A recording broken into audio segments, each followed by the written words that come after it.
Hi guys, this is K Asif and you are watching cricket spurs. और आज जो मेरे गेस्ट हैं वो एक बड़े स्पेशल गेस्ट हैं। उनके बारे में मैं ज्यादा बात नहीं करूंगा, आपने उनको देख लिया है।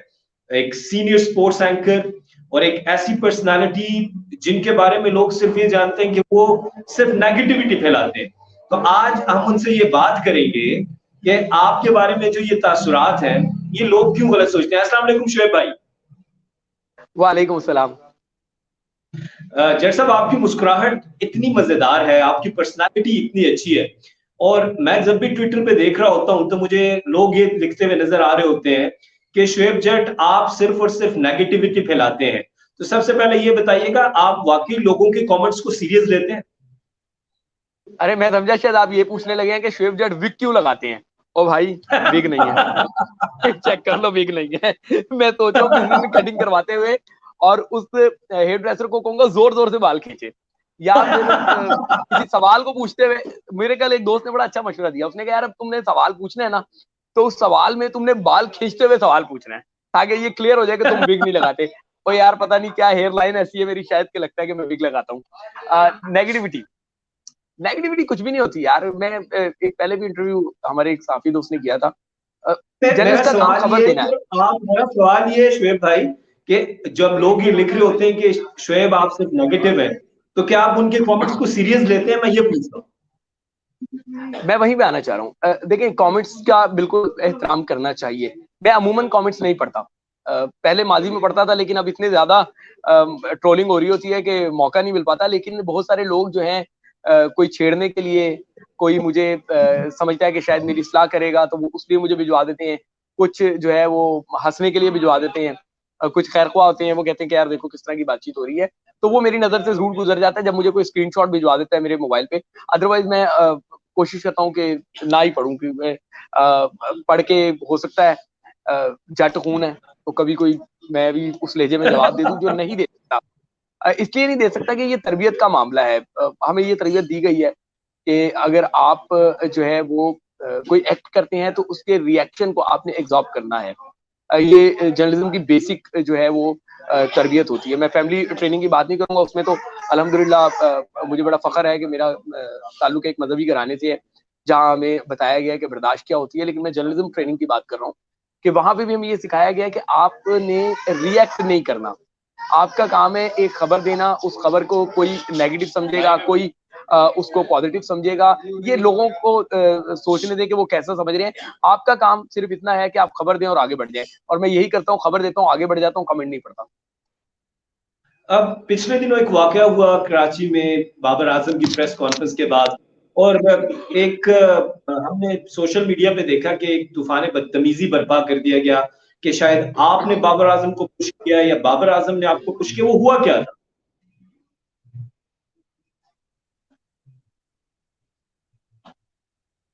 देखिए, बिल्कुल वो लोगों ने बहुत ज्यादा उसको मिसकोट किया। वो रियलिटी कुछ और थी। एक डेकोरम होता है, जब आप एक प्रेस कॉन्फ्रेंस हो रही होती है तो आप उसके डेकोरम को फॉलो करते हो और आप अपना हैंड रेज करते हो कि मेरा भी सवाल लिया जाए। मैंने वही किया था। मीडिया मैनेजर ने इशारा भी किया था, तो आई थॉट कि वो मेरा सवाल लेंगे।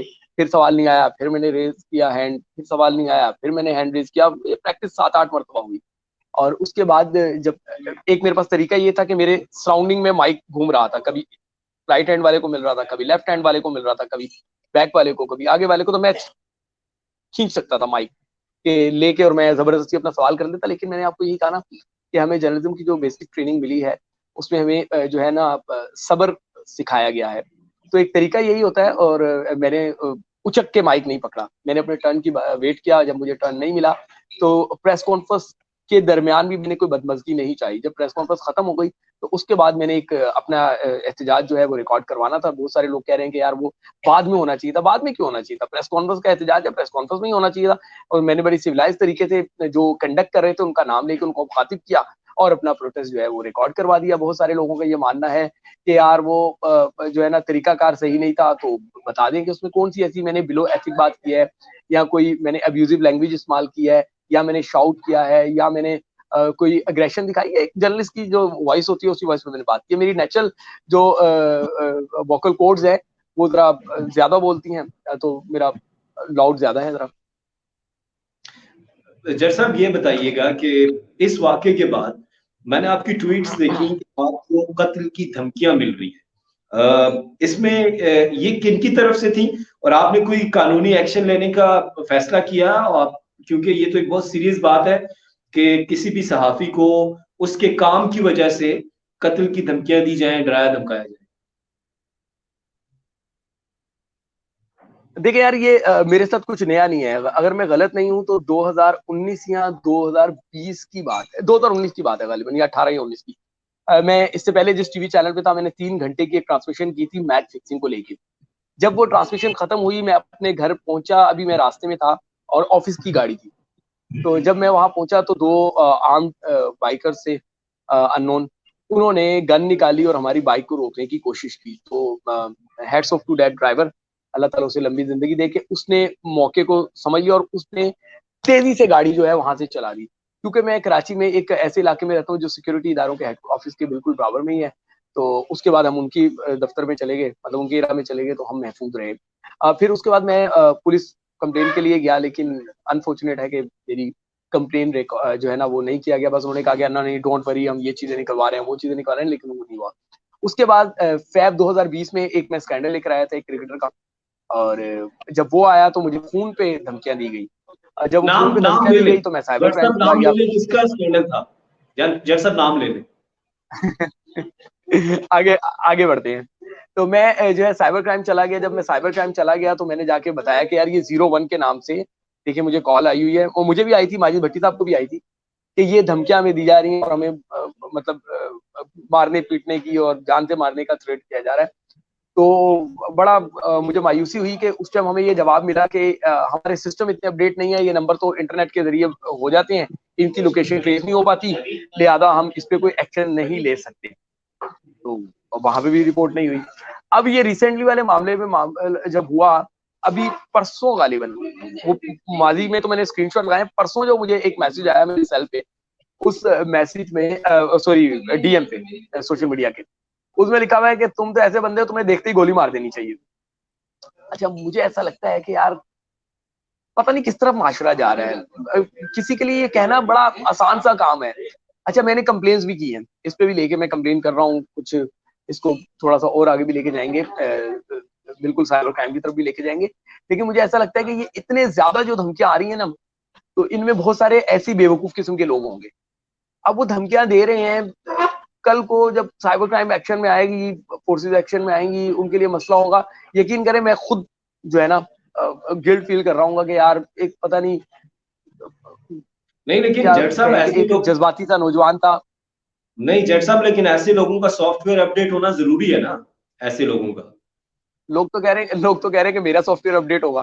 भाई मैंने जब कुछ बुरा नहीं किया होगा आप तो तो, मेरा सॉफ्टवेयर अपडेट कर लेना, नहीं अल्हम्दुलिल्लाह जज मैंने कुछ साहब, बुरा किया ही नहीं है। नहीं नहीं जज साहब, देखिए आपके काम से इख्तलाफ हो सकता है, आपके तरीकेकार से इख्तलाफ हो सकता है, लेकिन ये तो आपकी प्रोफेशनल ड्यूटी है। इस इख्तलाफ में इस हद तक मैं तो नहीं बढ़ जाना चाहिए कि जज साहब आपको देखते ही गोली मार देंगे। ये तो सीधा सीधा थ्रेट है आपको। यार ये है, फिर मैसेज आया कि हमने तुम्हारे घर का पता निकलवा लिया है, हम तुम्हें घर से उठवा लेंगे, सही है, तुम्हारा रोड पे सॉफ्टवेयर अपडेट करेंगे, तुम बस एक बार मिल जाओ, तुम्हारा क्या करेंगे, पता नहीं क्या क्या। यार एक दो नहीं, 100 ऑफ मैसेजेस हैं यार, ये 100 ऑफ मैसेजेस हैं। और गालियां तो 1000 ऑफ जो है ना वो है, जो लोग कर रहे हैं। अल्लाह ताला उनको हिदायत दे, मैं यही कह रहा हूँ। लेकिन ये जो सीरियस थ्रेट्स हैं, इस पे यकीनी तौर पे मैं कानून से राब्ता कर भी रहा हूँ, और मैं उन्हें कुछ चीजें उनको दे भी दी है, कुछ मजीद उनको दूंगा। हम नौजवानों के लिए जिन्होंने अभी अपना करियर स्टार्ट किए हुए 2-3 साल हुए हैं, 4 साल हुए हैं, जो आना चाहते हैं, हम तो आपके हौसले को सलाम पेश करते हैं कि इतने थ्रेट्स के बाद भी आप उसी तरह अपना काम जारी रखे हुए हैं, मुस्कुराते रहते हैं। यार और करना क्या, हमारे पास कोई और ऑप्शन ही नहीं है। बहुत सारे लोग जो है वो मजाक उड़ाते हैं। मेरे पे लिफाफे का बड़ा एक इल्जाम लगता है कि मैं लिफाफा हूँ, मैं लिफाफा हूँ। मुझे समझ नहीं आती ये इल्जाम लग कैसे जाता है। जिस खिलाड़ी के लिए मैं बात करता हूँ, ऐसा तो कोई खिलाड़ी नहीं है जो अभी उसने कुछ खेला ही नहीं है और मैं कह रहा हूँ कि इसको पाकिस्तान खिला दो। हालांकि यहाँ तो हिस्ट्री है कि जिन्होंने एक आधा स्कोर किया उसको पाकिस्तान की कैप मिल गई। मैं तो उन लोगों की आवाज बनता हूँ जिन्होंने पाकिस्तान के लिए परफॉर्म किया है, जो डोमेस्टिक में अपना लोहा मनवा रहे हैं। देखिए, मैं एक जर्नलिस्ट हूँ, मैंने किसी खिलाड़ी से परफॉर्म नहीं करवाना, मैंने उसके लिए आवाज ही उठानी है। तो मैं उनके लिए आवाज उठाता हूँ, फिर उनको मौका मिलता है जब वो आ जाते हैं।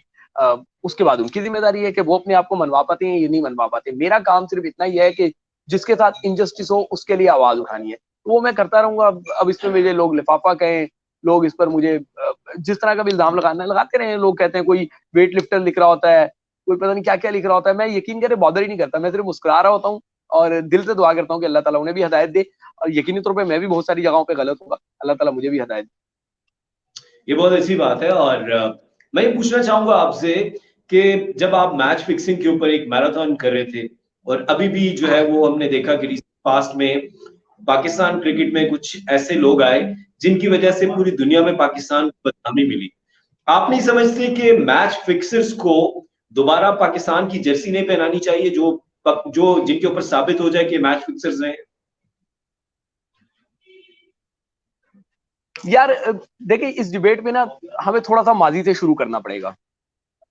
ये मैच फिक्सिंग का ऐसा प्रोपेगेंडा इस मुल्क में किया गया, ऐसा प्रोपेगेंडा किया गया कि जो नहीं भी इन्वॉल्व उनके ऊपर भी कीचड़ उछाले गए। जो हाजी सनाउल्लाह बनते रहे, जिन्होंने बड़े बड़े दावे किए, उन्हीं के लड़के पकड़े जाते रहे। बड़ा अजीब सा मामला है। ऑन कैमरा उनकी चीट सबके सामने मौजूद है, उनका करियर अपनी उस ऑन कैम टेस्ट मैच में चीट की और उसके बाद उनका करियर ही खत्म हो गया, और वही हाजी सनाउल्लाह बने होते हैं। ठीक है, उन लोगों पे उंगलियां उठाई गई। अब जस्टिस कयूम रिपोर्ट बड़ी तरीके से उसको मैनिपुलेट किया गया। अरे यार अल्लाह का वास्ते एक बार जस्टिस कयूम रिपोर्ट पढ़ लो यार। अब तो गूगल में उर्दू का ट्रांसलेटर भी है, उसका टेक्स्ट उठाओ, वहां पे कॉपी करो, उसको पढ़ लो। वो जो उस जस्टिस कयूम रिपोर्ट के सर पे 20 साल अपने आप को हाजी सनाउल्लाह साबित करता रहा, उसी को उस रिपोर्ट में चीटर लिखा हुआ है कि उसने जी टेप जो है वो टेम्पर्ड करके दिए। और जिन पर इल्जामात लगाए गए कि जी इनको तो आइंदा जिम्मेदारी नहीं देना, ये नहीं करना, वो नहीं करना, जस्टिस की रिपोर्ट में ये आ गया वो आ गया, तो यार एक बार तो पढ़ लो, उसमें तो कोई प्रूफ ही नहीं है। समझ रहे हैं? तो पहले तो हमें वहां देखना चाहिए। ये एक दो किस्म के लोग हैं। एक वो लोग हैं जो शायद इनमें इन्वॉल्व हैं, मुझे नहीं पता। एक वो लोग हैं जो इसकी आड़ में अपना काम चला रहे होते हैं, शोर यही मचाते हैं, बाद में लड़के भी उन्हीं के पकड़े जाते हैं। अजीब से मामला था। आपने जस्टिस कयूम कमीशन की बात की, उसके एक किरदार थे अताउर रहमान, जिनको सारी जिंदगी के लिए बैन कर दिया गया और वो आजकल इंग्लैंड में अपनी जिंदगी गुजार रहे हैं। वो ये कहते हैं कि वसीम अकरम मेरे पास कैश लेकर आए कि आप ये कैश पकड़िए और कल हमने ये मैच हारना है। आप नहीं समझते कि उनके इस इल्जाम को सीरियस लेना चाहिए? वो वसीम अकरम के साथ खेलते रहे।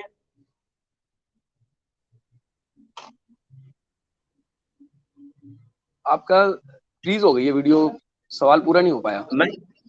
मैं ये कह रहा हूं कि वसीम अकरम के ऊपर उन्होंने सीरियस एलिगेशंस लगाए हैं, अताउर रहमान ने। देखिए, वसीम अकरम की किताब आ गई है और उसमें बहुत सारी चीजों का जवाब दे दिया गया है, हमें ये समझने की जरूरत है।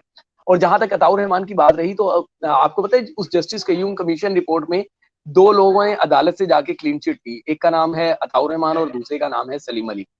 ठीक है ना? तो एक और मैं आपको कानूनी प्रोसीजर समझा दूं, बहुत सारे लोगों को शायद नहीं पता, जो मुझे एक लॉयर ने ही बताया और बड़े लॉयर ने।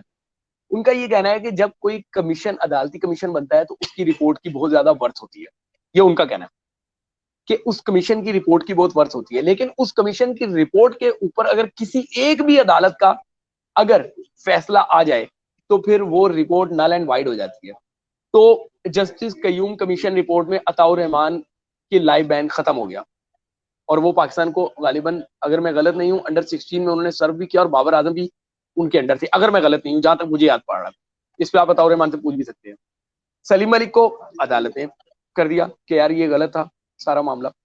तो इससे आपको समझने की जरूरत है कि किस तरीके से चीजों को मैनिपुलेट किया गया है, किस तरीके से चीजों को मिसकोड किया गया है।